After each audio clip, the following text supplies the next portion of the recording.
From the East Coast to the West Coast, we are everywhere true crime is. We are asking for the public's help. We are searching in the woods. We are doing what it takes here on the Bullhorn Betty channels to find answers to the most alarming cases we have been watching on the news.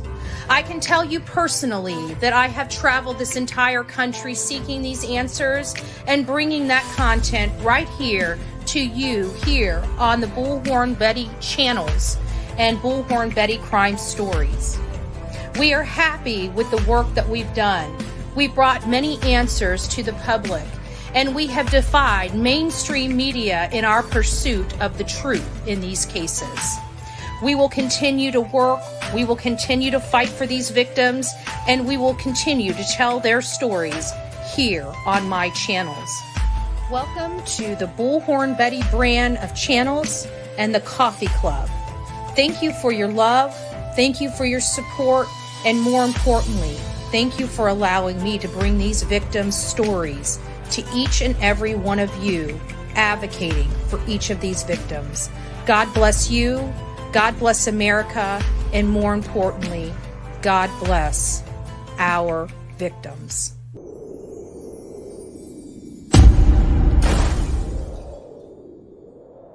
Her family has been struggling so much to find answers, and they have been met with lies after lies after lies from a lot of people that proclaim to be this young lady's friends. So this is Layla Santanello. She has been missing since June 27th, 2023, and she disappeared from Kingsport, Tennessee. Chronicles of Olivia and I went out to Kingsport, Tennessee on several different trips, searching for Layla Santanello or any information leading to her whereabouts. These are my thoughts on this case. Well, I have to be honest with you.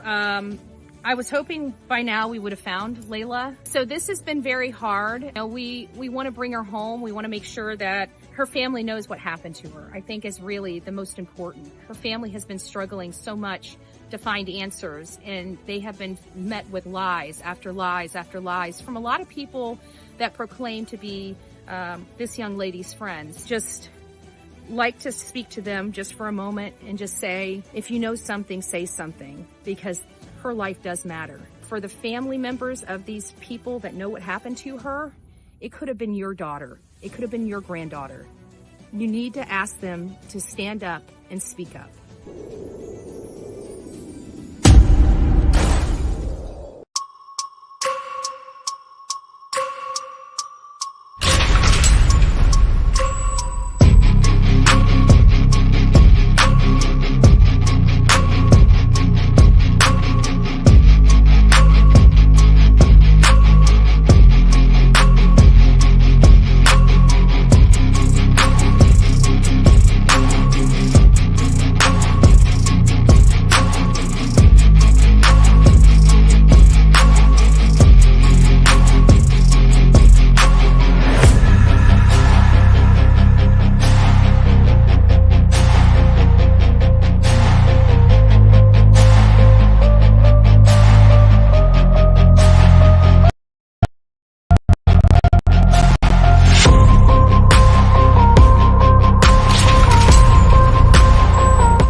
And she just had a look of terror. So a lot of people saw her. Yeah. We were concerned only by her behavior. Layla Santanello has been missing since June 27th, 2023, with no answers. So we hit the streets of Kingsport, Tennessee, posting flyers and searching for answers. And that's when we came across a witness at the AmeriCorps Hotel. Yeah, I was just sitting out front like I normally do. I talked to my neighbors and I had noticed her throughout the day. Just going from the laundry room, kind of hiding. Unfortunately, it's an almost an everyday occurrence. Sometimes on the back, we'll have police that come. And they were kind of driving through the parking lot. So I thought maybe she was hiding from them. Okay. Not wanting to talk to anybody. So a lot of people saw her. As far as someone like me, like a parent, we were concerned only by her behavior. So when she actually ran past me, there's another corridor by my room. She ran through that, and I kind of got up and tried to get in her way. I said, "Hey, do you need help?" She was like, "No," and just kept running. And she just had a look of terror on her face. But you didn't see anybody chasing her. You didn't see anybody really around or anything like that. She knew they were out here, and she would come.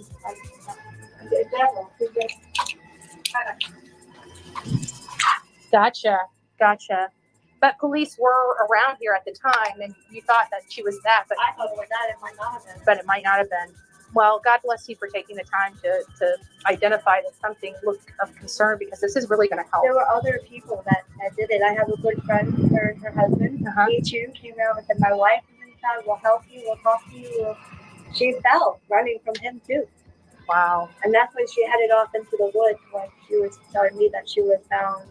Yeah, we found a campsite out there. We talked to a gentleman that said that she was,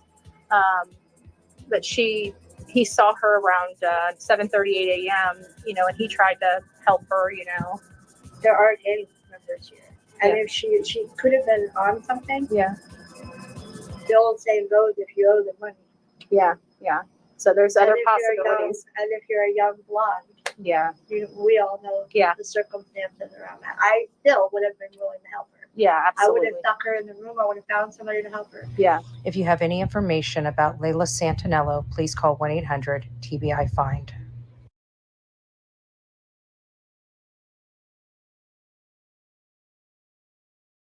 Forgot to turn my mic back on. Well, good evening. Happy Friday. Thank you all for being here. Many of you guys know the case of Sebastian Wayne Drake Rogers. He's a 15-year-old boy that disappeared from Hendersonville, Tennessee, from inside a locked home where he was. And who was in that house is becoming a little confusing at this moment. However, what we've learned is that there's a possibility it could have been one or two other people inside that home with Sebastian Wayne Drake Rogers. Many of you guys found me because of the case of Sebastian Wayne Drake Rogers, and there's a lot more than just his case that we have. Prior to Sebastian Wayne Drake Rogers, one of the first cases that I covered in Tennessee was a case of Summer Moon Utah Wells, a little 5-year-old girl that disappeared from her home on top of a mountain where she was with her brothers, her grandmother, and her mother. That really sparked our first awareness of Tennessee law, and learning and navigating through that. The next case that we started working on in Tennessee was Layla Santanello. Layla Santanello was a 20-year-old girl when she went missing. She is about 4'10", 4'11", under 115 pounds, blonde hair, as you see here, with the dark roots, and brown eyes. Very beautiful girl. She's a mom of Nova Grace. Nova Grace is a beautiful, young girl that's just missing her mom. And then after this, we had Holland Snap that went missing as well. All three of these cases, including the fourth case of Sebastian Wayne Drake Rogers, have all failed to be solved. And in all four cases, they have not been found. These children and young adults are still missing at this time. Layla Santanello was a case that was brought to us by an audience member. This was a person that either was friends with her mother, Jennifer Santanello, or had seen some stuff on TikTok. Her mother was really going after TikTok, begging for anybody to run her daughter's case, run her story, tell a little bit about her daughter, and nobody would take the case. And one of our audience members reached out to me, told me about the case, and because it was one of our audience members, I chose to look into the case a little further. And that's when this case kind of sucked me in. I wanted to know more. Layla Santanello, even though the substances were different, from what I struggled with and what she struggled with. It was still the struggle. And I was looking at this mother as this could have been my mother. And I just wanted to help. So I reached out to Chronicles of Olivia, and her and I decided we were going to take this case. We were going to investigate this case, and we were going to broadcast some stories on this case. And when we got there, we went there with very little information. We only had, I think, just the semblance. Oh, thank you, CA girl. God bless you. Just the semblance of data that we were learning about it. And I got to tell you, some of that data that we learned early on in this case was wrong. Predominantly the creamery. I'm not going to go into that too much right at this moment, but we are going to talk about it and go through it in just a moment. Oh, thank you guys. Thank you. Before we get started, let me just give a shout out. Holly S., thank you so much. God bless you for that. She gifted 1 Bullhorn Betty membership. So if you received your Bullhorn Betty membership from Holly, don't forget to tell her thank you. Oh, SPED teacher. Wow. 5 Bullhorn Betty memberships. Likewise, if you did receive your Bullhorn Betty membership from SPED teacher, please don't forget to tell her thank you.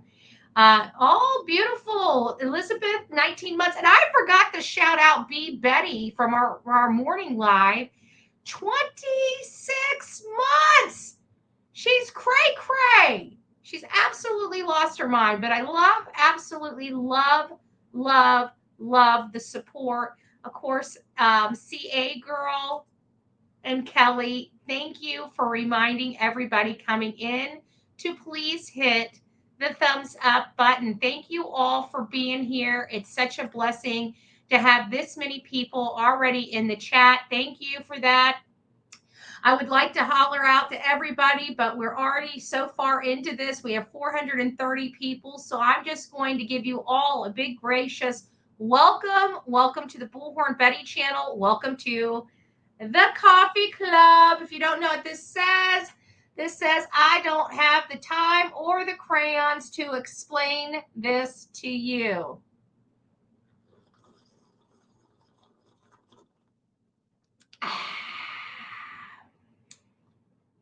That's the taste of something good. That's the taste of something good. So with Layla Santanello, I will just give you guys the process of what happened. So we learned about this case. We reached out to the mother. We got as much information as possible related to Layla Santanello.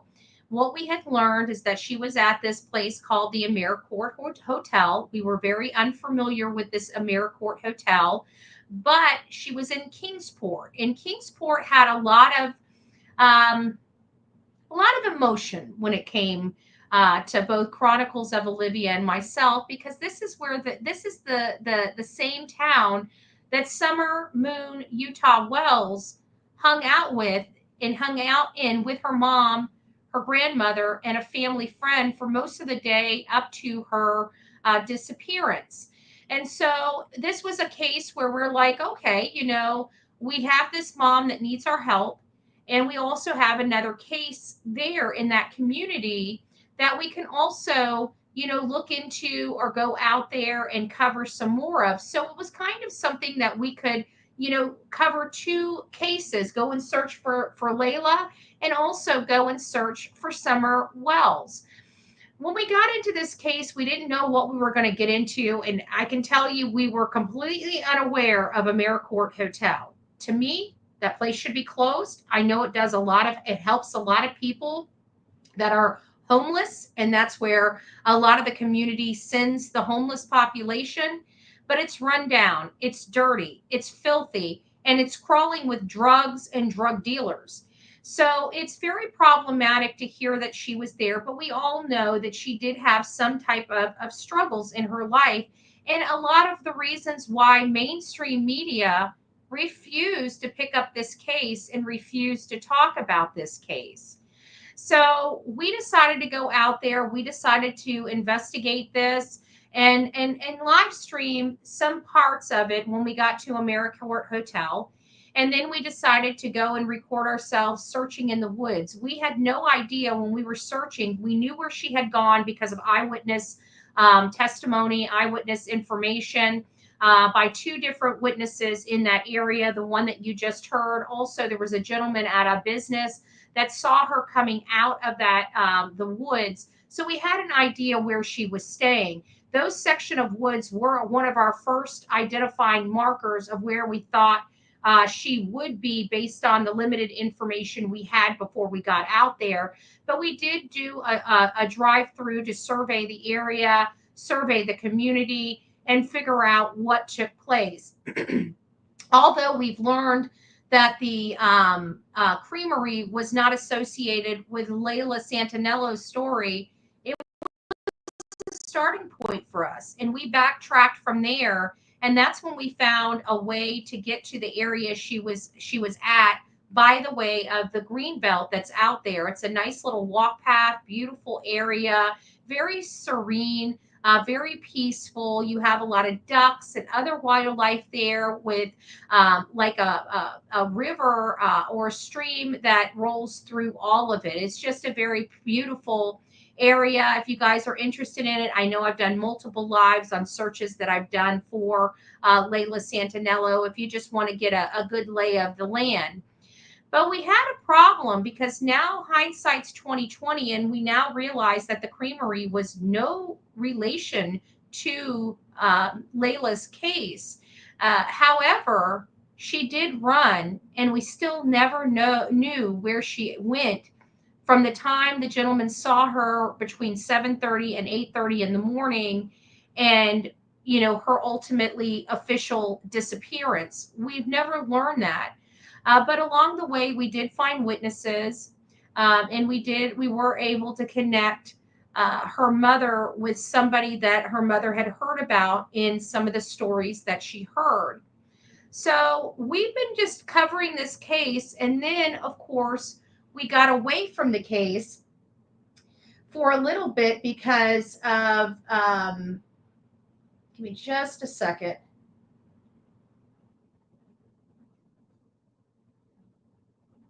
We got away from the case because other cases had come up and this kind of went dormant. Not necessarily dormant, there just wasn't really a whole lot we could do. We had identified other search areas that we would like to search, but of course we had a individual that was coming in to the case causing a whole lot of havoc, much like Seth Rogers. There we go. Much like Seth Rogers' case, and people, including an unscrupulous PI, threatening the mom to expose her. So, with all the stuff going on, I figured at that point it might have been better for me to just kind of take a back seat, get some of that pressure off. Her mother was going. Nobody understands how that stuff affects a person trying to find their child, but it was very hard. It was very hard dealing with it, and it was very hard trying to console a mother and do the right thing. We were able to do a lot for Nova Grace for Christmas. I'm hoping that we will be able to do some things for her this year as well. Nova Grace is her child, Layla Santanello's child, that she never gets to see, because she's missing. Now, there always is possibilities, since she hasn't been found, that something more happened, like the witness we came across at the AmeriCorps Hotel that was willing to speak to us and tell us what she saw and what she witnessed. This does happen. It's very common that these young girls, they get into some type of substance abuse, and then because of their addiction are utilized in bad ways. And we're very aware of ST and HT. And could this have been something of that nature? In all fairness, because she hasn't been found, it is a good possibility. She could literally be anywhere. We have not been updated on this case with good, information in quite a while. And so we decided that we were going to bring somebody and interview them. They're not quite ready yet, but when they get on the back channel, we will bring them up and interview them about the case and about more information, detailed information that we don't have because we haven't been covering this case as fluently as we once did. This was a case that Olivia and I really grabbed a hold of and really took the ball and ran in absence of mainstream media, because this was not a perfect or Gabby Petito type of victim. And we're noticing that more and more in mainstream media, where the child or the victim, if they're not perfect, if they're not cute, if they're not pristine, if they have some problems, mainstream media won't touch them. Mainstream media seems to write them off. Mainstream media seems not to want to help in that respect. I find that pretty appalling.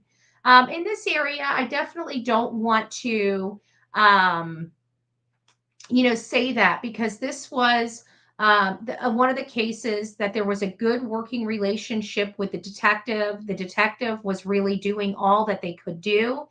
And, we were really trying to follow the guidance of the mom and the guidance of the detective. When it came to this case, when we searched in areas, we confirmed with law enforcement that it was a good area that we could search, that wasn't going to be interfering. And so that's what we did. But there's been a lot of changes since then. So without further ado, I would like to bring a hero of mine. This is Jennifer Santanello. She has gone through quite a bit with this case. She has been fighting endlessly for her daughter. And we're just going to welcome her in and say, hi. I haven't seen you in forever. I know. It's been months. Beautiful. Thank you. I'm bumming I it. I'm in my sweatpants in my bedroom. I decided to bring my little new bundle of joy, Oh, because you haven't been able to see her. This is look Delilah. at her. She's so Yeah. Oh my gosh. She went to the vet today. She is 6 full pounds. I about fell Oh, over. I said, there is no way. she's so sweet. What kind of dog is she? Chihuahua. A She's a little pocket dog. Chihuahua. Oh Yes, man. I didn't want to get another big dog, and my best friend was insistent on getting me a dog. So she basically told me, she's like, I just want to prepare you. You're going to get it. Oh, careful. You're going to get a dog. And I said, I'm not prepared. She goes, I didn't ask you. She goes, I'm telling you to prepare. And I knew right when she said that, I was done. And I'm so blessed, because I don't know how I lived without her. Oh, I love that. She's Yeah. good for you. You needed her. Yes, I did. She definitely brightens my world without a doubt. So how's Nova Grace doing? She's okay. She's big. She's getting so big. It's crazy. It happens so fast, man. They had fun trick-or-treating last night. She's with her godmother right now. I've got a couple What did she weeks. dress up as? She was a witch. Yeah. Aw. So godmother gave her like 3 options. And Nova was like, because the other 2 options were like frou-frou cartoon characters. And she was like, I want to be a witch. Okay. Hey, well, at least she knew what she wanted. Yeah, she You know, knew. that's good. That's good. So, we haven't talked a whole lot about your daughter. We did a lot of work, early on in the case and stuff like that. And I know there's been some changes. There's been a lot of changes related to information. And Oh, yeah. I just like, my audience is very interested. What kind of updates do you have with Layla's case? The last time we were together, we knew that she was at the Maricourt. We knew that she stayed in the woods. We knew that there was witnesses that saw her out of the woods. Of course, the creamery came into play. I'm going to ask you about that so you can explain it to the audience. Yeah. So why don't you start off with like the creamery and how that got removed from the story? Yeah, I was actually talking about this morning. So Layla disappeared on Tuesday, the 27th, 2023. The very next day, the 28th, a lot of things were going on. We had a court appearance that she was supposed to be at that morning at 8 o'clock. And she obviously didn't show, which was like one of the immediate red flags for me. You know what I mean? She would have shown to that court hearing, correct? Huh? Yeah, she would have shown. That's just it. It was like an immediate red flag. Like when she really didn't show up, it was like, whoa. So then there was a lot of stress and stuff and things going on those couple of weeks. So I just kept like trying to explain it away. Maybe she's just really stressed out. Maybe she was out, drinking. Maybe she met a guy. Maybe like all these maybes, like trying to put it to bed. Later that day, I was given the room number that she was supposedly visiting at the AmeriCorps the night before. Okay. And I was like, okay, and I had Nova Grace. Nova Grace was 2 at the time, and I was home. Opie was at work. I was home with the baby. The hotel's not, you've been there. It's not a great place. It certainly isn't somewhere that you want to drag a 2-year-old and go banging on doors. Right. So I called my ex-boyfriend, Mike, and Mike is someone that Layla trusts. She stayed in contact with him even after he and I broke up, and they were still very close. So I said, can you please go to this hotel? Layla didn't show for court this morning. We've reported her missing. Can you please go to this hotel, go to this room, knock on the door, see if you can lay eyes on her? And he was like, yeah, okay. So on the way there, he called and he was like, what do you want me to do if I find her? And I was like, well, you can try to get her to come back with you, but it's unlikely she's going to want to. I said, make sure, I'll send you money. You can get her food. Make sure she eats. Make sure you see her drink something. And I just want to know that she's okay. And he was like, all right, 10-4, I got you. So he and a buddy went up there. He sent the buddy up to knock on the door. And as the buddy's on the second floor knocking on the door, these young men kind of come out of the shadows. And it was Michael Thompson and 2 of his friends. And they were also at the AmeriCorps. They had been there earlier banging on the same door. They had called the cops and tried to convince the cops to bust the door down. The cops wouldn't do it. And then I guess they were kind of staking the place out, waiting to see if Layla came back or, or if she was there or if she came out or whatever. So that night, all of these men got together and spent hours on foot searching. The first thing that happened, after the searching, because my ex-boyfriend has muscular dystrophy, so he was searching in his vehicle. All the rest of the guys were on foot, going up and down the Greenbelt and going into stores and businesses and just showing her picture and all that stuff. So when they regrouped a few hours later, Michael Thompson said to my Mike, the guys at the warehouse behind the hotel said that she tried to bum a cigarette from them.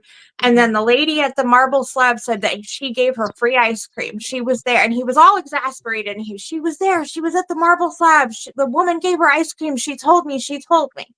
So when Mike called me to tell me about all of this, what he said to me was Michael's not in his right state of mind.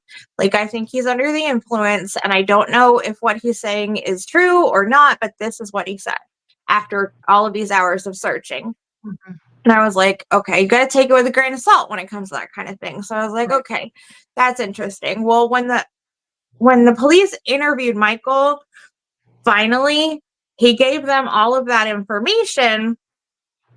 He said the same thing he said to us. He turned around and said to the detectives. So now the detectives took that information and they started pounding the pavement, following up to kind of confirm whether or not this stuff was true. They were able to verify the warehouse sighting. And as of right now, that is her last known sighting.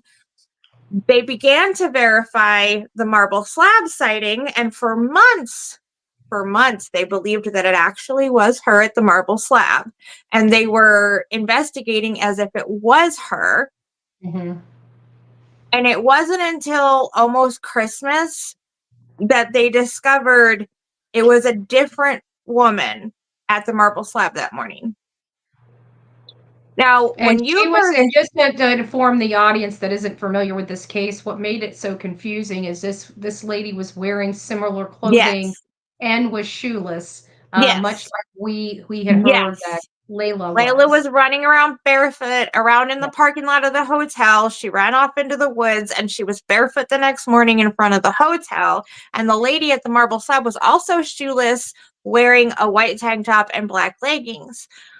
The lady at the marble slab was fleeing a domestic violence situation with her husband. And when she got to the marble slab, she told the lady, the employee there, like, if my husband finds me, he's going to kill me. He used her phone and like tried to call for a ride, and the detectives tracked down that person and were like interviewing that person over and over again, and the person on the other end of the phone kept telling them, like, I don't know who Layla Santanello is. And the officers were like, she called you from the marble slab, and she's like, I don't know what you're talking about. Yeah. So eventually So they were able to locate the the lady. actual person that it was and interview them. Yeah. Hmm. So then Yep. that was removed from, so now the only last sighting was the witnesses at the AmeriCorps and the gentleman that watched her walk out of Hmm. the woods. Yep. Now, what's happened since then? Since then, so for anybody else who isn't familiar with the case, in the first few weeks Layla was missing, we were also getting these Cash App requests that seemed like ransom requests, and the requests were coming from Layla's account. So we were going back and forth sending money. They would request money and we would send money, and we were trying to have like conversations that way. And half the time the person was speaking as Layla, and the other half of the time the person was speaking as her kidnapper, and they were demanding money. And if we didn't give them money, then Layla would end up in pieces. And if we did give the money, then they would release her, and all of this. And right before Layla's 21st birthday, which is August 5th, they were able to track down where all of that was coming from. And it was coming from Layla's boyfriend, Michael Thompson's phone and address. So they ended up like descending upon his home and raiding it and doing all of those things. But they didn't charge him and arrest him until March of the following year. Yeah, and he's still in jail right now on those charges. What was he actually charged with? Fraud.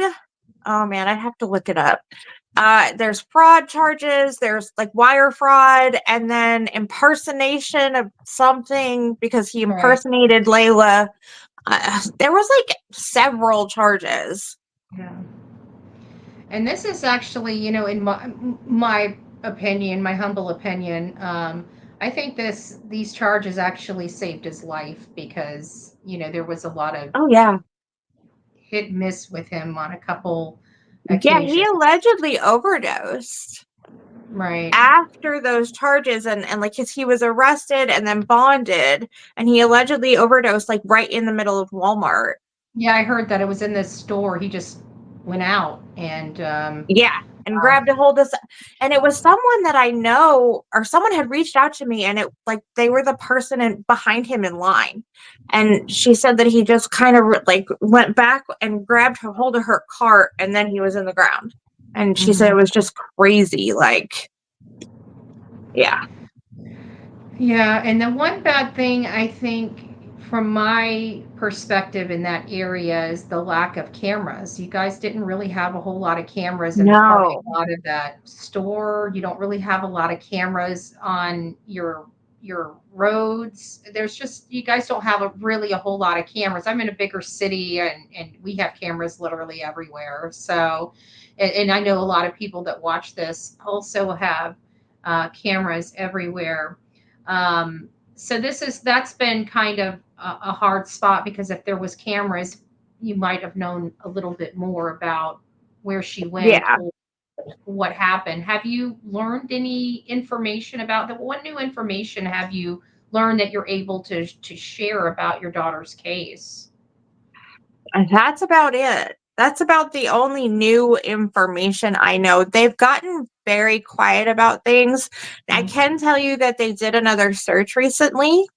And the area that they searched a year ago, I'm sorry, my dogs, they're crazy. A year ago, now I got baby Delilah. yeah. A year ago, we had been out there searching, myself and Layla's stepdad, and he had sent some friends out there in the same area that they researched with dogs this year. There was like rumors, and we had gotten a bunch of messages from a bunch of different people that told us to go out to this one spot, and we did, and we did as best as we could because we're not trained professionals, you know? We did the best that we could at the time. Law enforcement really didn't want to hear this theory that we were giving them from the messages we were getting. And then a year later, they did let me know that there was going to be a search and when, but they didn't say where or what made them go there or any of that stuff. I had to wait until the day of. And then I had to like watch the rumor mill online because like there was never any like press conference about it or anything. It was just like, I knew that they were searching that day. So anyway, they were out with dogs. Apparently they had gotten a couple of volunteer groups with cadaver dogs together. And that's the only time they've done that. And I know that it took several weeks to like get it all in place. And I feel like they must have felt really good about going out there. Otherwise they wouldn't have put all of that together. I don't know, but they won't tell me why. They won't say what the details leading up to, making them want to go there are. You've had a good working relationship. I mean, I know it's been hard because you don't get a whole lot of answers like many parents when there's a criminal investigation going on. But you've had a decent working relationship with your detective, and he's been really working with you very well. And working around the clock still to this day. Is that a fair assessment? Oh yeah, definitely. Yeah. What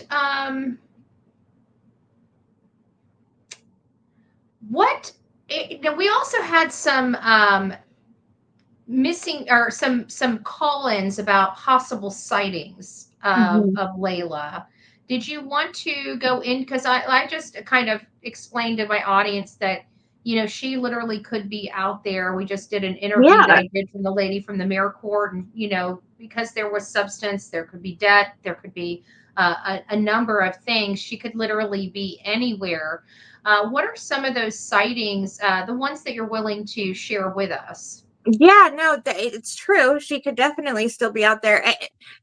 I have gotten hundreds of messages and comments from people who were missing. They were missing for years. Their family was doing just like I'm doing. And they came back. Because they were so embedded in their situations and in their drug use and homelessness and all that stuff, they just literally had no idea anyone was looking for them, which is just wild to me. But they swear like for 2 years I had no idea they were looking for me. And anyway, so it's very possible. So I always say like look at her face, memorize her face, pay attention to your surroundings, let me know if you think you see something. And so we've had a couple of interesting sightings. So back in the spring, there was this video someone sent me. Now, and people have sent me several videos. I can always tell immediately whether or not it's her, right? Like by the walk, there's so many ways you can tell. This video, though, I couldn't tell. Like I could not tell. And it was a girl in a parking lot of a grocery store in Union City, Georgia. The hair color was right. The height was about right. The skin tone was perfect. But you never really see her face. You get like a little quarter piece of the face, but it's so blurred that you cannot tell. So I was like, this is wild. So I plastered that all over the internet as much as I could. I was hoping that whoever it was, if not Layla, they would come forward and be like, hey, it's me. I'm sorry, I'm not your missing kid, you know, and then we could put it to bed. That's not what happened. I did end up going and investigating myself in Union City. I did find out that Union City is like 35 minutes away from this southeast side of Atlanta. And there's a bus that runs straight there and back, straight there and back, straight there and back. I was told about different like trafficking rings and all this craziness that goes on down there. It's only like 3.5 hours for me. It's not far at all. And I want to go back. I want to go back and I want to ride those buses and I want to go to that side of Atlanta and put up flyers, and I just haven't had the time. If you ever want to do that, Olivia and I so. will make time to go with you. We should do it. To help. Yeah, we should do it. We're happy to help out in any way. We'll get we'll sponsor the flyers, whatever flyer you'd like to use. We'll sponsor getting this printed and stuff like that. I would love to go back for sure. Yeah, because if that's a lead, it's a lead, you know, until you follow it. Because we haven't figured it out yet. We haven't figured out who the girl is. We don't know for any of that for certain. Now we've had a couple of other possible sightings. One was in Newark, Ohio, but like eventually law enforcement was able to track all of that down and meet the woman, and it definitely wasn't her. I did have. It was the one in Union City, the one that she was wearing that dress. Yes, almost like and the one that you looked got. exactly like the dress she's in the pictures with me. Yeah. Yes. Okay. Yeah, That's I remember the one. seeing that. Mm-hmm. So, yeah. Go ahead. Oh, I did have somebody leave me comments a few weeks back that I ended up reaching out to, and I haven't really talked about this sighting before yet, but it's been vetted and investigated. It was just really, it was wild because these people, they were so well-meaning and they were so sweet and so kind, but they believed 100% that Layla was in this house, like 110%. And I talked to them for a few days, and then I ended up and then he was like, yeah, Layla's definitely at this address, 100%. She's healthy, she's fine, she looks great, but she's with Michael Thompson, her boyfriend. And I was like, Michael Thompson is incarcerated, but that doesn't mean that she's not there with someone who maybe looks like him. And this man blocked me. And when I finally got back in touch with him, he went on and on about how the news said that Michael was incarcerated, and his law enforcement in his city said that Michael was incarcerated, and that KPD said that Michael was incarcerated, and he was starting to believe it was some big cover-up. It was wild. It was really, really crazy. But law enforcement did, in fact, investigate both their cities and our local, and they actually spoke to the woman and the man, and according to them, it's definitely not them. I don't know.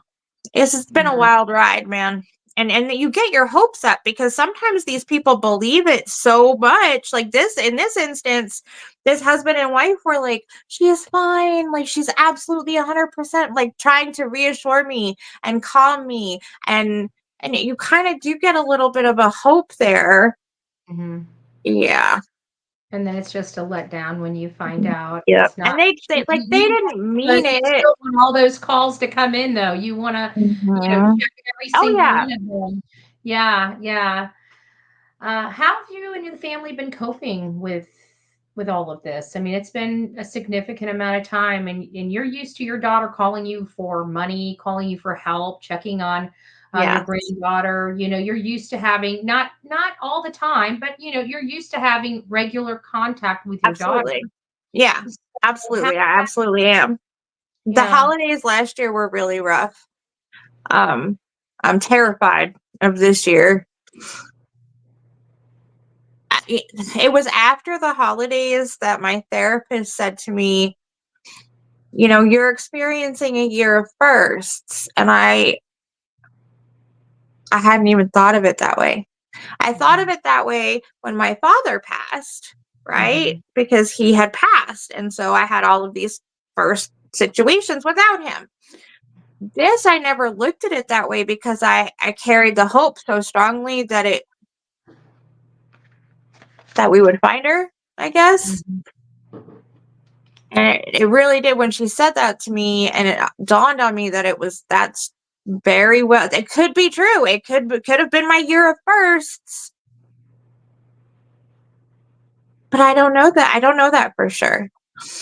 Like there's so much that goes on in my head.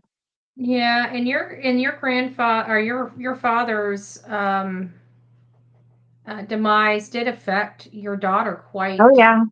a bit Yeah. because I mean, even though she does have a father, George is in her life, she Yeah. never really got to see him, and she was very close to your dad, and so this Yeah. affected her, correct?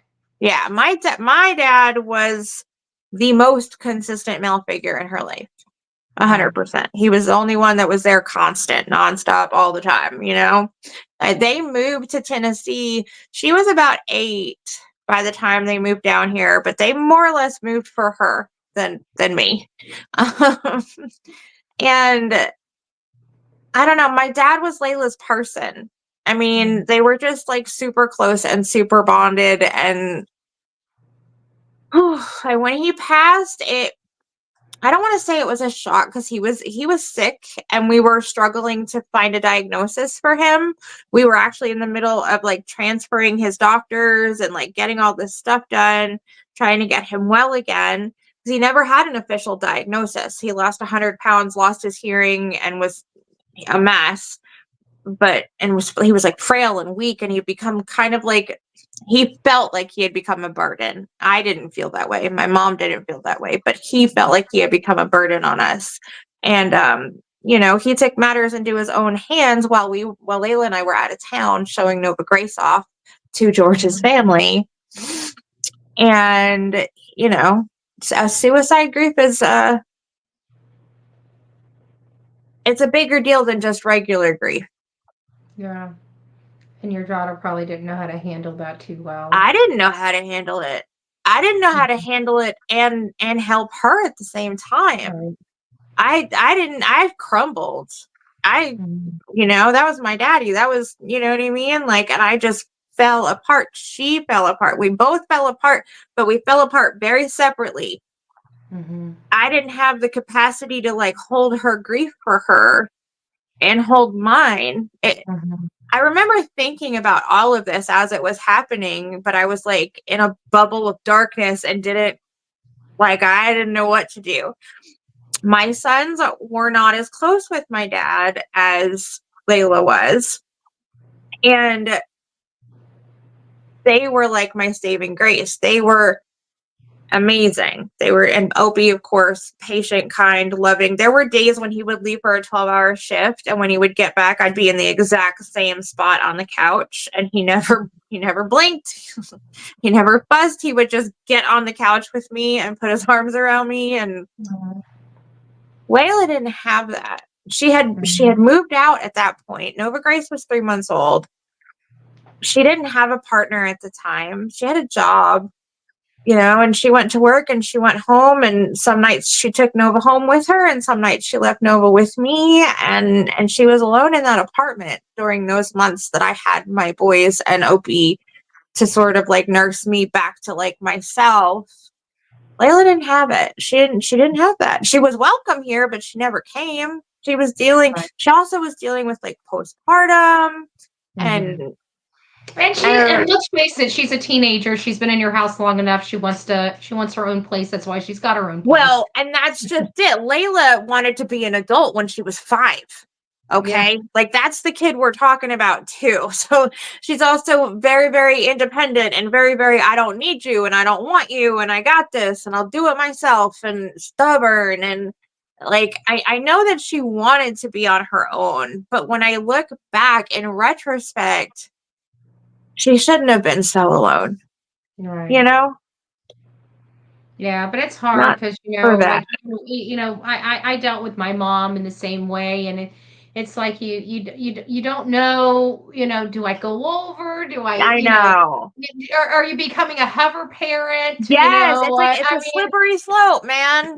right, right. I look back on those things, and my mom, she did her best too, but I know that when I'm alone, she's wondering what to do. Should she visit? Should she let me be? Right. Will I come when I want to come? All those things. So yeah, I get it. I get And, it. and as the mom in that situation, like you don't want to overstep and you don't want to screw up and you don't.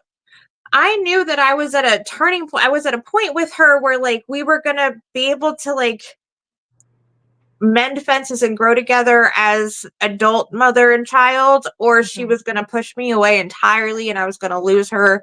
So I was being very careful, especially after Nova Grace was born. I was super careful about how I did things and what I did and how far I stepped. And yeah, yes.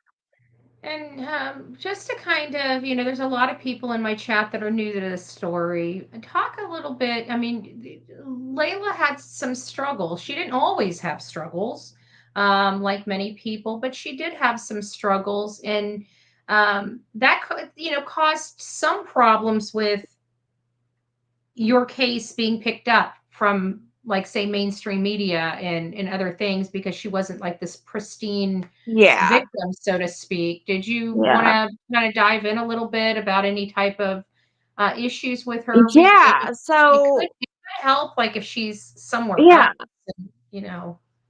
So, dad's death was definitely the catalyst to all of this.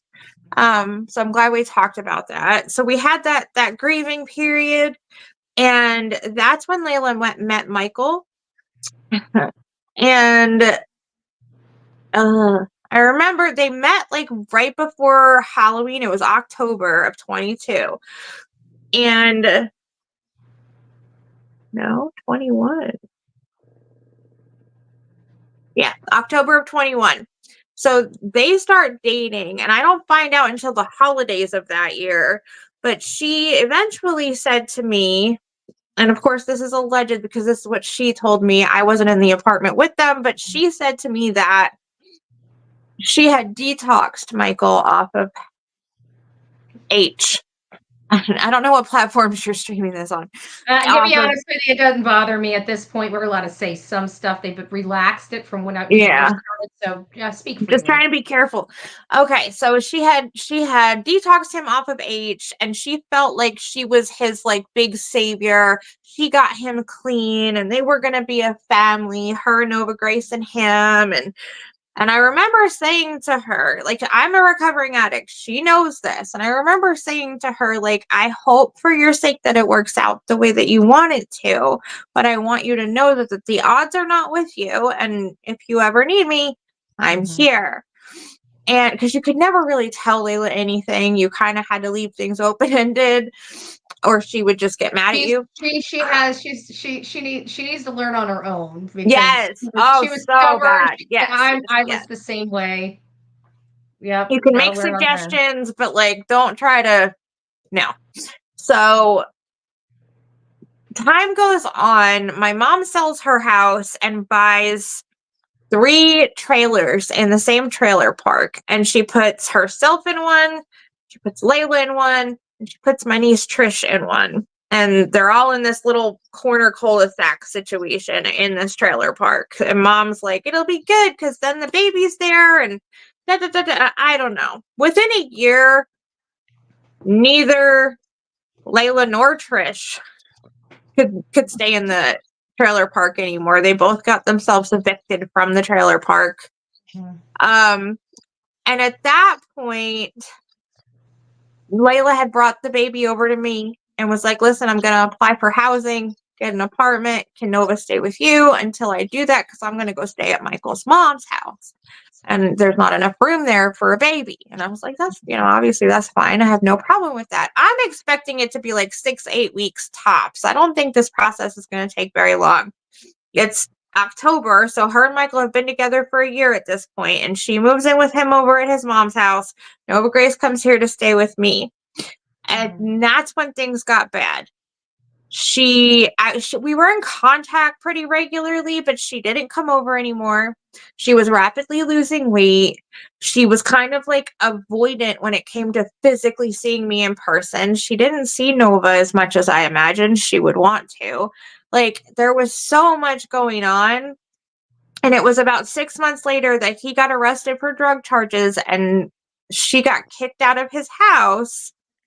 That's when I found out that they were using hardcore substances together. I don't know how long it had been going on. If I'm gonna guess, I would say the summer prior to that. So that would have been like the summer of 22 is when it started for her. I know that he's been struggling his whole, teenagehood, I guess. But for her, I'm pretty sure it started in the summer prior to going missing. At this point, they had been staying with me, and I had discovered certain things that were left in places where Nova Grace could reach. And you were starting And to witness some of this. things got bad. And they had been here for about a week at that point. And I took Layla out on the deck and we talked because I didn't know what else to do. And we sat out there for like 2 hours and we both cried the whole time. Like the whole thing, it got very, very deep. And I just kept saying to her, I'm happy to detox you and him together here right now. Like, you don't have to go, but you can't use these substances and be living here at the same time. So it's got to be one or the other. I can take y'all to rehab. Y'all can each go to rehab and come back together and be a survivor story. And, Layla was still in the early stages of this thing, and she really felt like she had control over it. She really did. She strongly felt like she had control, and she kept saying, I have a plan. I have a plan. As soon as we get our apartment, we're going to get it. We're going to get cleaned together. We'll get cleaned up together. It'll be okay. And there's not a lot you can say to that because she fully believes her plan in her head, and arguing is only going to chase her away. So, yeah. And just to inform, like she was very anti substance, Yes. any type of Prior substance to up that. until Michael. I mean, that was kind of Yes. a catalyst So, into this whole yeah. situation.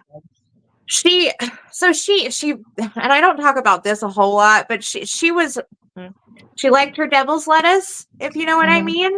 And as an adult, I didn't have any problem with that because she really didn't mess with anything else. She didn't even drink. Like, she had ADD. She was dyslexic. She had, she had stuff going on that I think that she almost was like treating those situations with the lettuce. And I didn't see a problem with that. I had read plenty of studies with it being like legalized more and more all over the place. And I had no issues with that.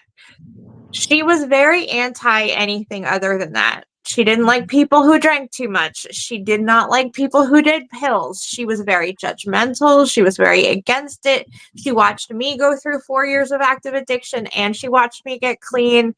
Her biological father had his struggles in the middle of her growing up too. And it had a huge effect on her. It had a huge negative effect on her. That was one of the things that we talked about a lot that day on the porch was she didn't want to do Nova Grace like she had been done, And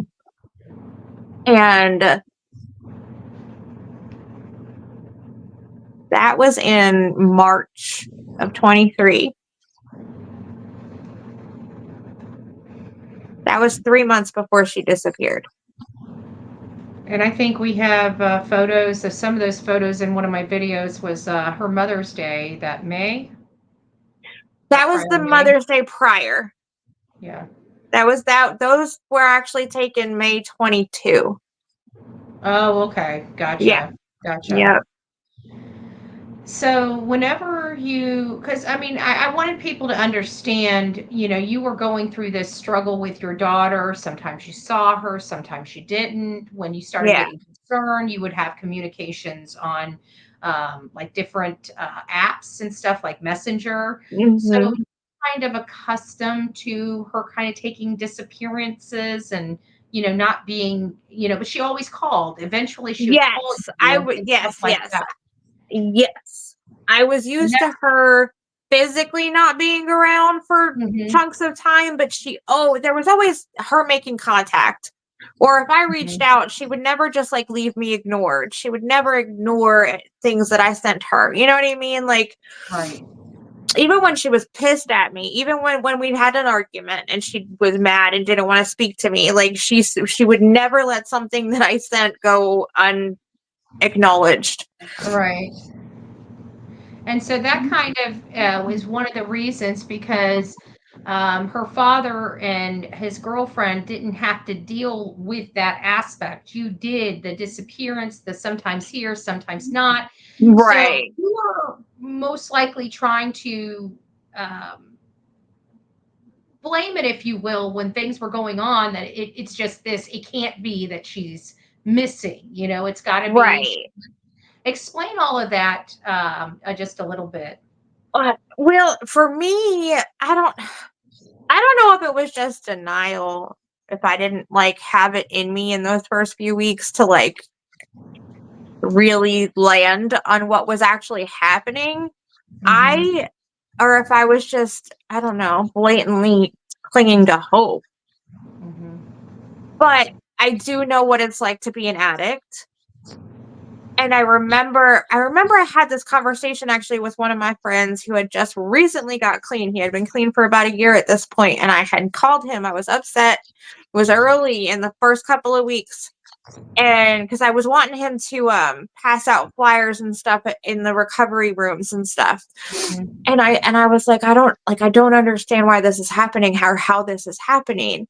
And he was like, I want you to stop and think about what you were like at that age. Mhm.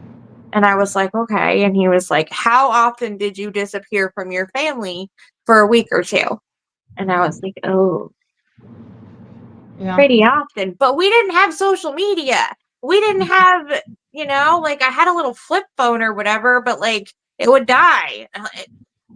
It wasn't, I don't know, it wasn't the same, but it also did give me some like reassurance. Even my brother said that stuff to me. It was like, you remember, come on, we used to disappear from mom all the time, and it wasn't a If big deal, and we another always came disappearing back. act, she'll pop back up as soon as her and Michael make up again. You just kind of Right. equated it to them fighting and her I wanting to get also away from know him. my girl, man, and like Yeah.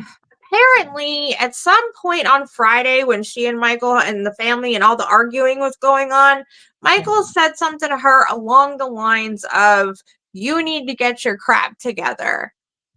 And that would have infuriated her. That would have made her be like, "Oh, okay. Oh, okay. I need to get my shit together. Oh, really? I don't need you. I'm going to show you that I don't need you." And it would have sent her way out there spiraling, trying to prove herself. Mhm.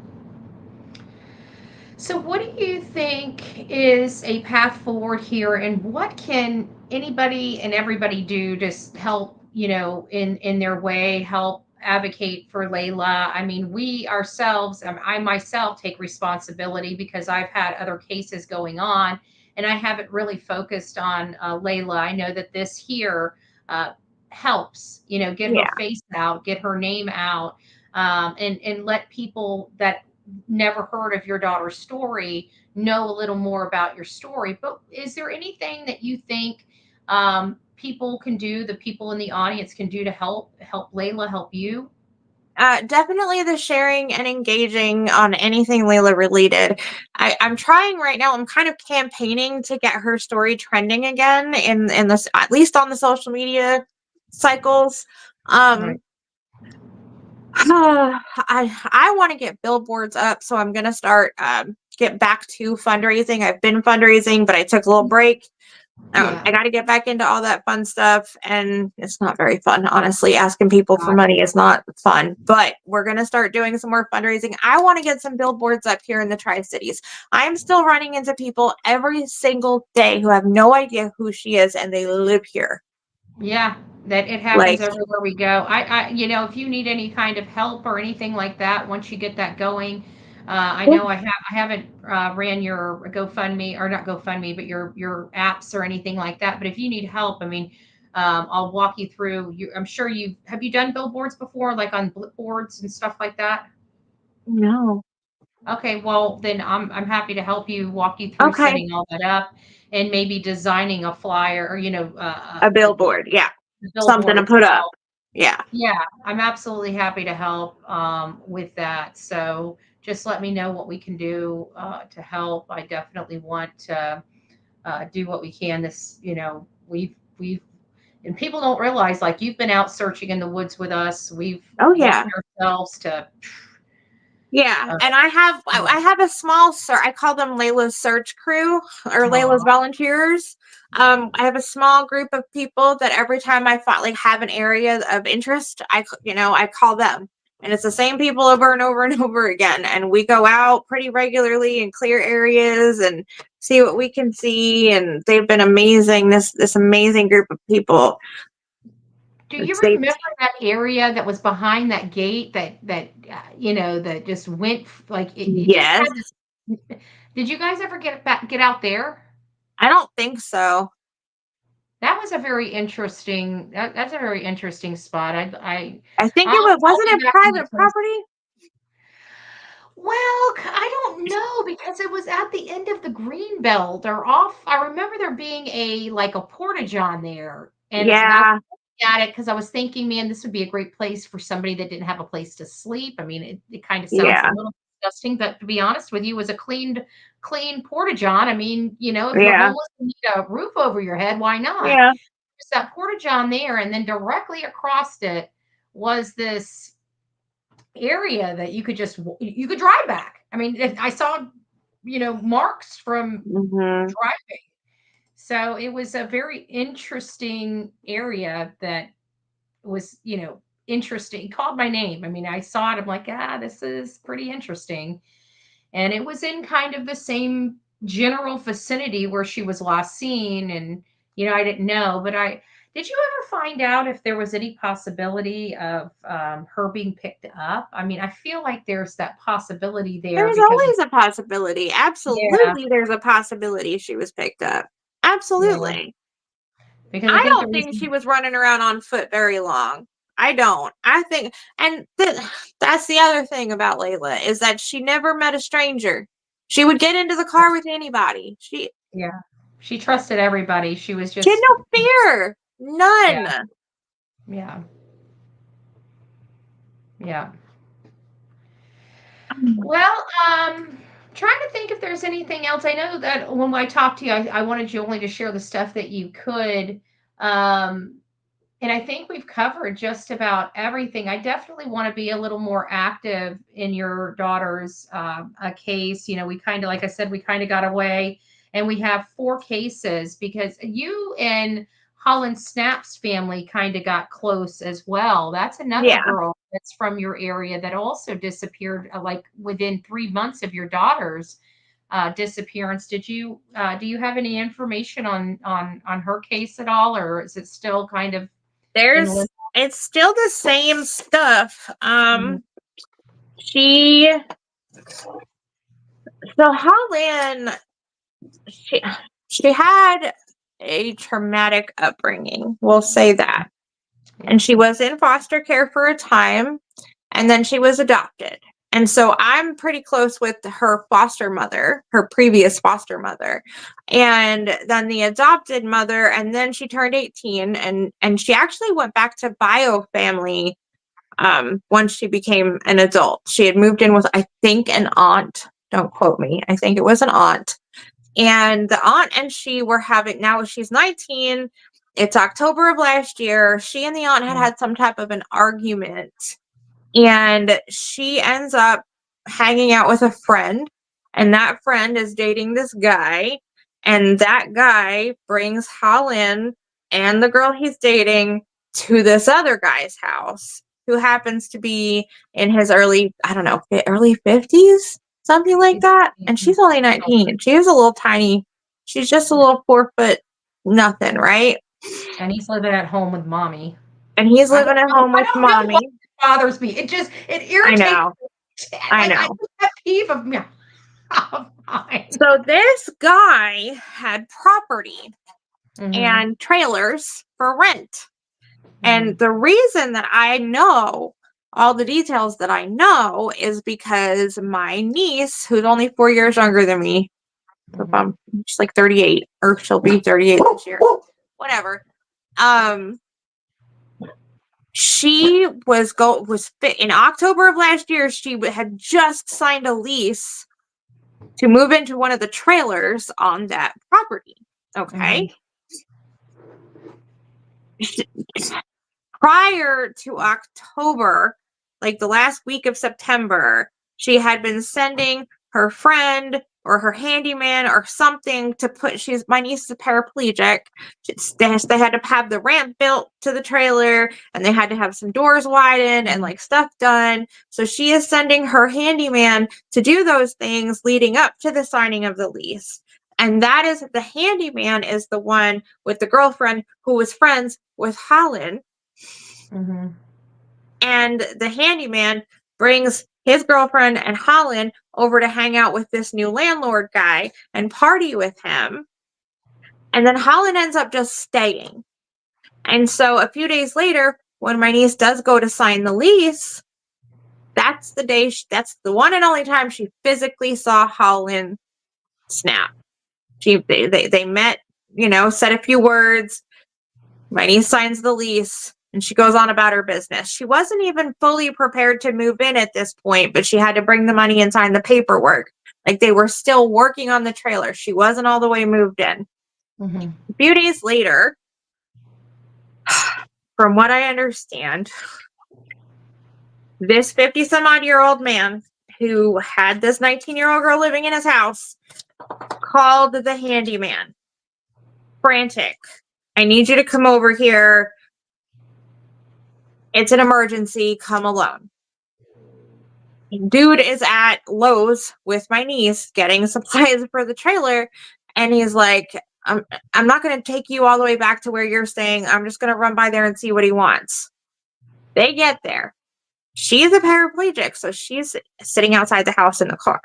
Handyman runs inside. And dude is like, I need your help. And the handyman's like, what happened? Well, we had an argument. And handyman looks over on the couch, and Holland is lying there, and she's all beat up and bruised and not looking well. And the handyman says, oh, well, remember how you told me to come alone? I didn't. So I'm going to go take her home, and I'll be back. And he gets into the car. They take off. On the way back to wherever Trish was staying, dude tells her what happened inside the house, what he saw. And she's like, okay, that's not good. Like, are you going to go back and get her? Are you going to take her to the hospital? Are you going to take her home? Do you think she needs the hospital? Like, what are you going to do? And dude's like, I'm not sure yet. Blah, blah, blah. At some point in the next few hours, they each separately get a call from the guy. I know for sure that her call was the guy trying to figure out what she knew. And and she said to him, like, hey, if you guys need some space, if y'all are arguing, dude said that you guys were arguing. And if y'all need some space, she can go stay over at the trailer. Like, I don't mind. No big deal. At which point this man says, oh, it's much better now. She's resting. We'll be fine. The next day, he told everyone that Holland's family came and picked her up and everything was going to go back to normal I'm not even sure what that meant because there really hadn't been a normal yet because Right. he hadn't moved in yet. I don't know. The norm, everything's going back to normal thing always sticks out as strange to me. So Trish moves into the trailer. It's like a week or so later that they actually call Holland missing, right? Because it's a similar situation as Layla. Like, Holland doesn't always keep in touch. She does, ignore everyone for a few days at a time here and there. And you know what I mean? It took them a minute to like really fully realize. I remember like people online gave them hell for like waiting, but it's like, but you don't really know what's going on or what the problem she kind is. of reconnected with her past family that she was removed from as a child because of the toxicity and the fact that it wasn't a good environment for her. So Yes. Oh, yeah. there was a lot of other. There was so things much going going. Yes, there's so much going on, and then this happens. So the day that it come out in the paper that Holland was missing, the 53-year-old man who was renting a trailer to my niece left town. He went to Georgia, and he wasn't there but a few days, and he got himself arrested on an old warrant, I think, or new charge. I don't remember. And he spends the next several months in jail in Georgia. Meanwhile, the same day, my niece calls the law. Like, holy shit, she didn't go back home like he said she did. I got to tell somebody, what happened that night. Now, she is not a credible witness because she never actually physically saw Holland. She can only go by what the handyman said. So she convinced the handyman to also give his statement as a primary witness, and he did. They did raid the house. They did investigate. Like they had a similar raid similar to like what happened at Michael's house.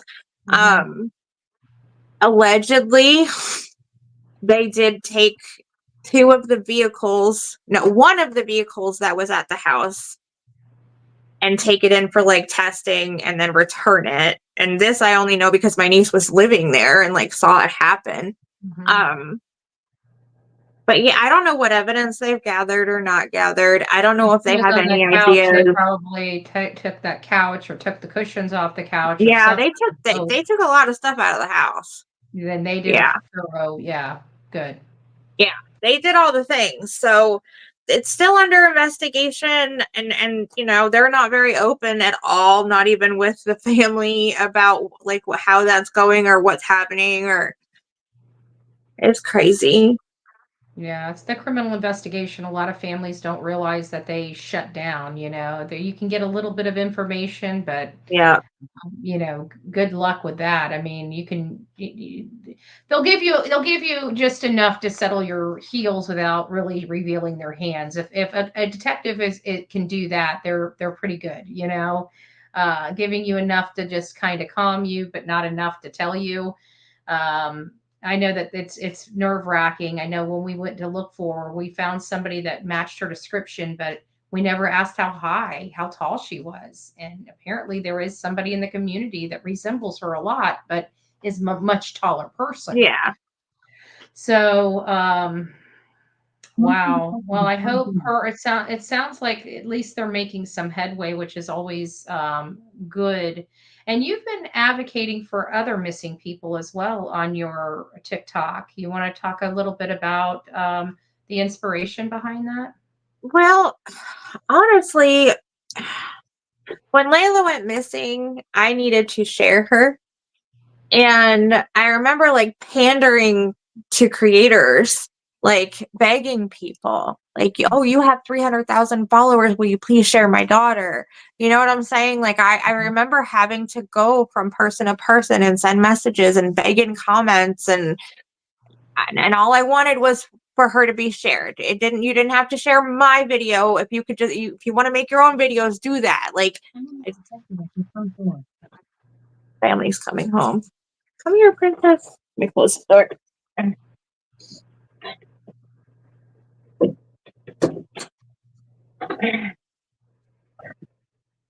I want to And I steal that remember chair. like Just by the way, I want to steal. I uh-huh. love that chair. I love that chair you're sitting on. It's filthy because toddlers and whatnot, but yeah. Yeah. But and I remember that desperate place, and I would like to try to be a saving grace for people, Mm-hmm. that reach out. I want to be able to just give back, help promote for people in my situation having those feelings. And also, I got very, very lucky, and people resonated with Layla's story pretty quickly. Mm-hmm. And there's over 200,000 supporters of this investigation and this journey that my family is on right now. And I'm just so grateful to have that. And I also want to be able to utilize it for as much good as possible and give back. So I don't know. I'm trying to figure out the best ways to do what. Yeah. Well, it's also a coping mechanism for you as well, For dealing with sure. all of It this. does help a lot in that Yeah. aspect. I don't think I realized how much it was helping me cope until the holidays last year. Yeah. Because it keeps you active, it keeps you busy, it keeps you out of bed, it keeps your Mhm. brain focused a little bit. I mean, it sounds crazy, but people don't understand the stress that this is under. And I remember one of the first advice I could give you is just make sure you rest. You're going to need it. Yeah.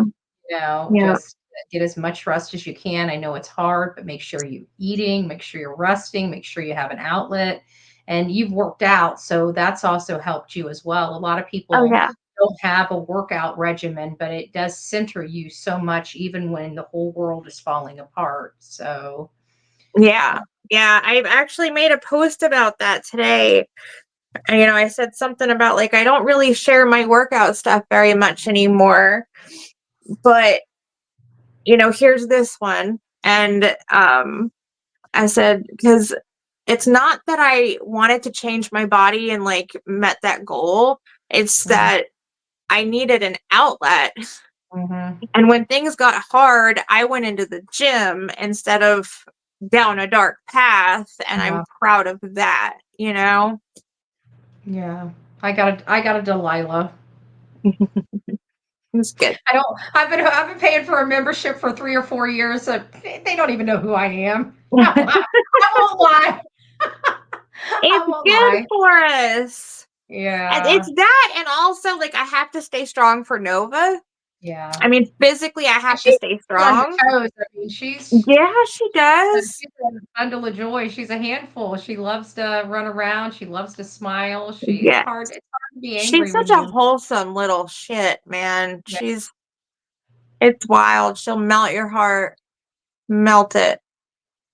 yeah. So tell me about the hurricane. You guys had a little touch of Florida in Tennessee. Yeah, that was crazy. That's not like okay, the thing that blows your mind is it's not abnormal for these tropical storms to come up this way.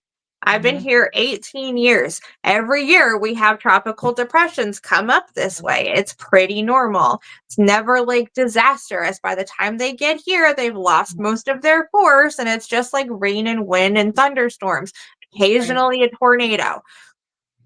This thing was crazy. I've never seen anything like it. Like this area, they call it God's country. Like the worst possible thing that usually happens here weather-wise is a terrible snowstorm and you're stuck in the house for a day or two. Maybe a few places lose power. Like nothing bad ever happens weather-wise out here. This storm devastated so many people who had no reason to believe that it would. Hmm. There were flash flood warnings after the flash floods. There People floated down rivers on their own houses clutching their children. Like and now I'm like smack in the middle of it, right? Like my little town is fine. That's the other thing. It's like when a tornado happens and like the people across the street all lost everything, but you still got everything and everything's pristine. It feels like that because my Yeah. little town's fine, but the next town over is not. And Right. and there's like this survivor's guilt that exists within it. And I think a lot of us in town, especially, like we were kind of carrying that guilt around. Like for It's hard. the first couple of weeks, every night when I got into my warm, comfortable bed, I cried. Yeah. It was like relief, but also I felt bad because so many people lost theirs and they were literally sleeping in a tent that night. And you know, there's still people living in tents. They They're should be taking, thankful they have tents, because there's some people that lost their life still in the river. yeah, I know. But I can't imagine having all of this and then all of a sudden just not, and being in a tent. Like the children, who had to witness and experience these things, like, and not just the losing of your things and your comforts, but like siblings, and some kids lost parents and were found wandering, and I can't. It's truly hard. terrible. This Mother Nature, that's what I was telling Olivia, is Mother Nature is so powerful, and I think sometimes we underestimate Oh yeah, we get power, you comfortable. know? Yeah, I We live get here in comfortable. Florida. We I'm so forget. comfortable getting hurricanes every year that when there's one barreling right at me, you know, I take it, you know, it's no big deal. But like this last one, it hit only, you know, less than 20 miles away. The eye was 20 miles away. And when I came back, I had, you know, all these trees in the back of my yard on the ground, and the only thing I could think of is, oh my gosh, what a mess. But thank God I have my house. Yeah. You know, no broken windows, no hole in the roof. You Yeah. know, the last one I lost my roof. So, you know, I had a lot of damage, but it wasn't structural to my home. Right. But I keep thinking about the people that out on the beaches, like Olivia's old Yeah. home, her home and her neighborhood are, you know, I worry because I was so mad. I wasn't mad, but you know, she was 20 minutes away. Now she's 9 hours away, you know. Oh And I yeah. wanted her here, but you know, it's like I'm glad they moved, because that could have been them there in their Yeah. house. And what will her and mom do? I have no clue, you know. Yeah. It's scary. It's scary. I don't Yeah. know. I don't know. Well, I can't wait to see you in the flesh. We'll be back out there. I was hoping, I know Olivia had a lot of stuff going on today, and I kind of invited her here, but she had already, you know, she was going to try to make it, but I guess she got tied up. So she didn't want to say hi to you, and I told her if she couldn't make it, no big deal. I told her I'd make sure I said hi to you, but she just wanted me to say hi to you and Nova Grace and the family and everything like that. She can't wait to Well, see you. tell her hi from me.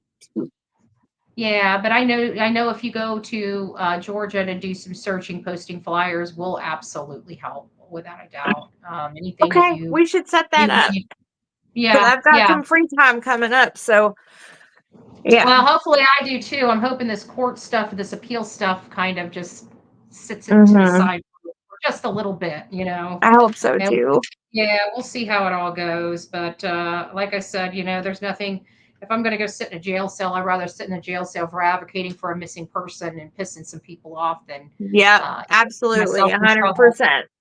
You know, what do? I'm going to keep being me. So That's the way I like you. yeah. Well, Jen, thank you so much for sharing your daughter's story with us and just having a frank conversation about your daughter as well as others like Holland Snap and how you're doing. I'm glad to see you. Please give Nova Grace a hug and a kiss for me. You're probably going to have to give us some clothing sizes, because I'd like to get her a little something this Okay. year for Christmas. And I know she's probably not as tiny as she was last No, year. she's not. All right, honey. Well, I love you. God bless I love you, you and we'll too. see you soon. All Thank right. you. Bye, everyone. Bye-bye. Bye-bye. What a great mom. You know, she's very good. She just wants some answers for her daughter. She wants to advocate and fight for her daughter as well as others. And Layla is, like I said, super special to me. I kind of got sucked into this case because it was a lot of my story. Granted, the substances were different, But the trauma, the pain that my mom went through and all this other stuff, it just really sucked me in, and I just wanted to do my part to help. I want to tell everybody thank you all for all your support. I see that I think we left off at Kelly. And Kelly, thank you. If you received a Bullhorn Betty membership from Kelly, tell her thank you. Victoria, thank you so much. If you received your Bullhorn Betty membership, for the people that received your membership, welcome to this crazy family we call the Coffee Club, i.e. the Insane Asylum. You are officially here. You are officially here. Thank you, Kelly. Thank you. God bless you. Sonia's been with me for a really, really long time. And actually, Sonia has been boots on the ground with me in this case with Layla Santanello. We worked a lot, we did a lot, and everybody pitched in. On my birthday last year, I was out there searching for Layla Santanello.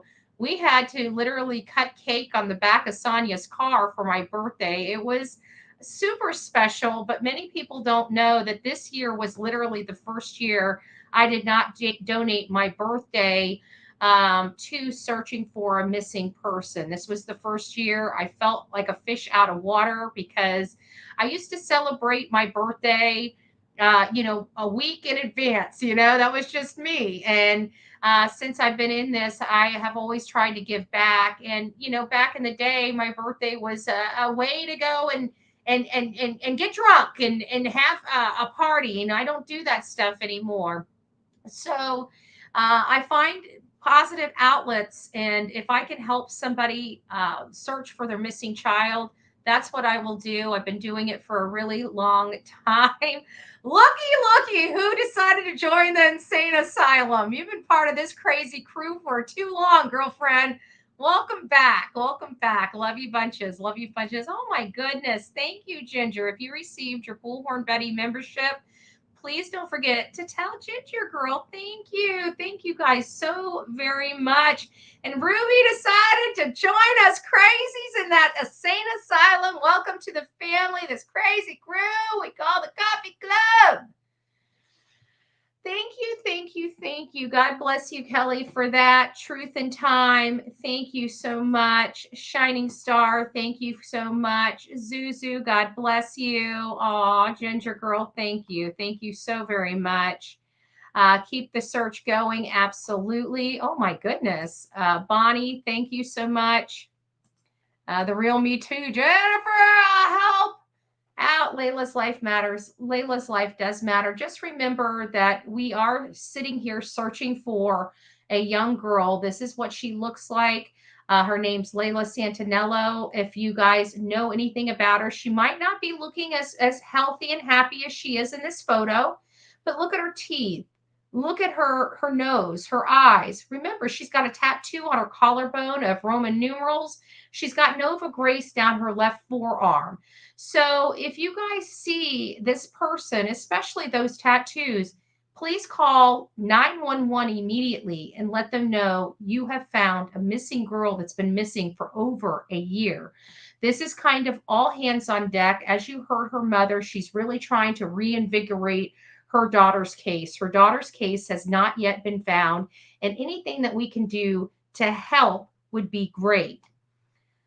Aw, thank you so much. Yours Blue, it's nice to see you. Thank you guys so much. All you guys have been amazing. Shining Star, thank you. If you received your ticket to the insane asylum, please don't forget to thank Shining Star. YouTube, God bless you. YouTuber, God bless you. And of course, grace upon grace. Guys, thank you so very much for allowing me to share this case with you. And please don't forget our other cases in Tennessee, Summer Wells, Holland Snap, and more importantly, Sebastian Rogers, which has disappeared, in my opinion, under suspicious circumstances. And while Layla Santanello's mother, Jennifer, is searching for her and hasn't stopped searching for her since the beginning, we have a young boy that has two people that have done nothing but cause distractions in the effort to find him, while a father is grief-stricken, trying to pick up the torch and trying to fight for his son, and fight for his son hard in a very swampy area of the county or the community there in Tennessee, which is Sumner County. And it's been very difficult dealing with all of that. You know, Layla's mom had to deal with the thought that her boyfriend may or may not had anything to do with her daughter. She's learning with a little bit of relief that he's been cleared. And that's just not the case when it comes to Sebastian Wayne Drake Rogers. Something terrible has happened, whether he has been shipped off to family or friends or something more grave. Something doesn't make sense when it comes to his mom and stepfather. The case is not going cold, in my opinion. I believe that they have a lot of information. They just need the nugget that's going to put the blocks together. I got time today. Oh, thank you, my love. Thank you, my love. And so we have to remember that in the state of Tennessee, which is a lot different than every other state that we deal with, right? And, you know, when we have children that go missing and people that go missing, whenever they have an idea of who may be responsible, they find ways to put them in jail so they can't cause any damage in the case, even if it's for unrelated charges, what we call the low-hanging fruit. In Tennessee, they don't do any of that. They won't really do anything until they find the person. And it's so unfortunate that it is like that. Now, there have been in Tennessee some no-body cases that resulted in convictions. However, in those cases, at least the one that I am fluently and more intimately aware of, the father actually admitted to the unaliving and then recanted. And so they were able to go ahead and pursue those charges forward. But actually taking a circumstantial case in Tennessee is few and far between. I think other states have put laws and procedures in place that make it a little bit easier for them to do that properly. I've never understood the apprehension of, in the resistance of Tennessee taking circumstantial cases to trial. They're so scared that they're going to lose that they don't even try, allowing people to live in their communities and able to do harm to other people for years, sometimes 2, 3, and 4 decades before they're held accountable for what they did. And this has got, in my opinion, has to stop. They need to put rules in place. They need to fund their police department. They need to have better benefits for law enforcement and better training for law enforcement. And that, quite frankly, goes for the state attorneys, the district attorneys, and all of the other people as well. There needs to be more funding in Tennessee. In my opinion, everything that I see, knowing how much money that they're collecting, I feel like there is mismanagement at the top of Tennessee that trickles down. And until that starts being, until law enforcement becomes a top priority for the state of Tennessee, you're going to have to be dealing with these effects for, into the future, into perpetuity, until these things start getting addressed in Tennessee. And right now, Tennessee is acting as if they don't have a problem. They're acting like this is not their reputation. And at the end of the day, it is. So we just wanted to make sure that we advocate for Layla Santanello. This is another case. We went boots on the ground. Again, we had a good working relationship with law enforcement, making sure that we could do our work with them, or not with them, but around them without interfering in their investigation. And it worked very, very well. I kept them up to date on where I was going to be searching. And if I started getting close to an area, they couldn't tell me what they were going to do, but they'd be like, yeah, can you wait a week? And I'm like, no problem, no problem. I'm happy to wait a week. I'm happy to wait 2 weeks. Whatever they needed me to do, I was happy to do. So we went other areas and used other sections, and I spoke to them about that. And it was a great working relationship. I wish Sumner County would be more responsible and handle their business in more of a professional way when they're dealing with other people, outsiders, searchers, and other people trying to help. I don't have to agree with them, and I can say my opinion because we work these cases, and I take the leads where they go. I know that in some cases they feel like it's being what's the word he used? Vendetta. A vendetta. I got no dog in the fight. I'm following these leads, and I don't like people sitting there and BSing. I like them to know that I know that they know that I know. And that's what I do. That's what I do. We were very cautious with the whole Michael detail because we didn't know what to think of him. As you guys know, it's kind of funny how we know where, when, and how to protest in certain cases, but other cases don't get them. Why? Because we don't have rock solid information that's leading us to certain information, and we don't feel the need or feel that it's appropriate at this juncture to do certain activities when we're searching for this. We don't mind being activists and advocating for the truth and transparency, but when we do it, we make sure it's the right place, the right time, and for the right person.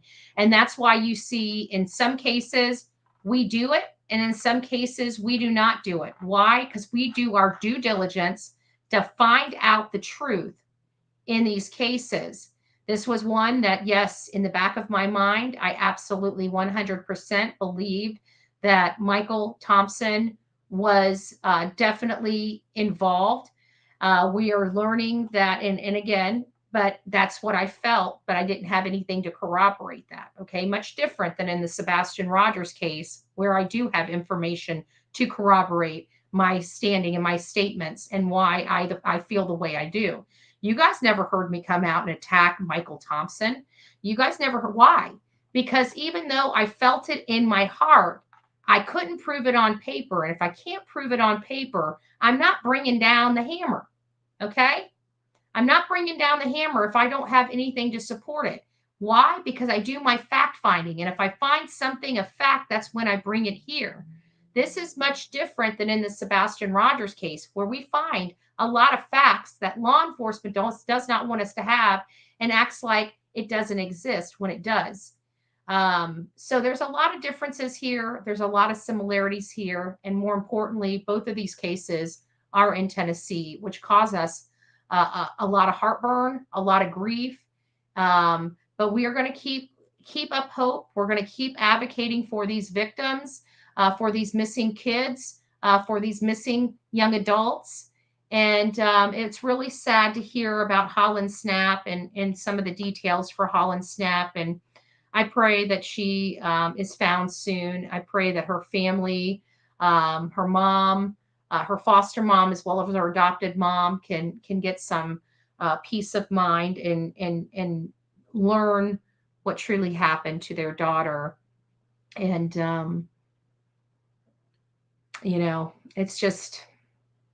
it's a lot. It's a lot.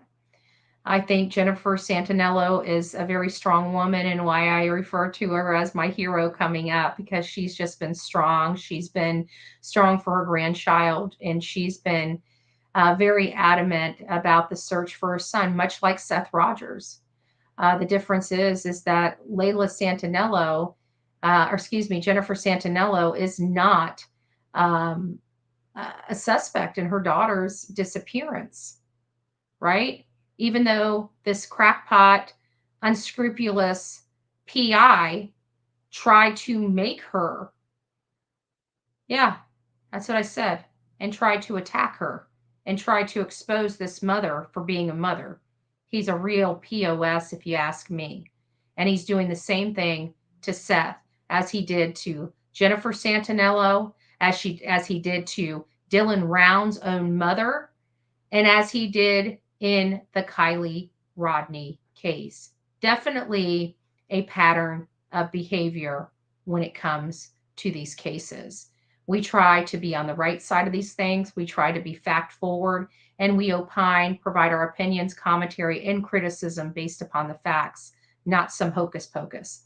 All right, guys, thank you all for being with me today. I do appreciate it. I hope you guys have a wonderful Friday evening. If you guys are wanting to go out, I'm not going to be mother hen over here.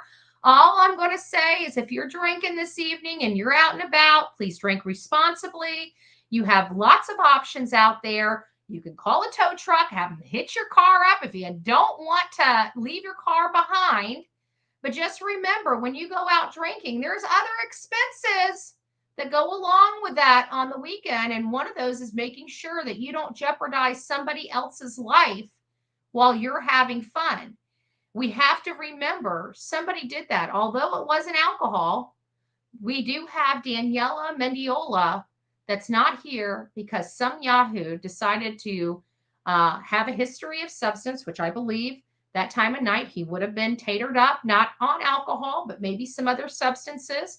Still driving impaired, in my opinion, and going in excessive speeds, which resulted in the death of Daniela Mendiola. So let's please remember that there are severe consequences to our actions when we choose to get behind the wheel of a vehicle while under the influence of anything. So please just arrive alive, drink responsibly, party responsibly, and leave the keys behind if you're impaired. Okay, save yourself the problem. Be wise, not smart. Betty was smart once upon a time. That means I had to learn from my own mistakes. Okay, be a better Betty, right? Be wise, Betty. Okay, learn from other mistakes, not your own. Okay, let's just be wise here. So God bless each and every one of you. Guys, have a great Friday night, and we'll see you soon. Let me find where I'm going. All right, we're going out, kids. Peace out.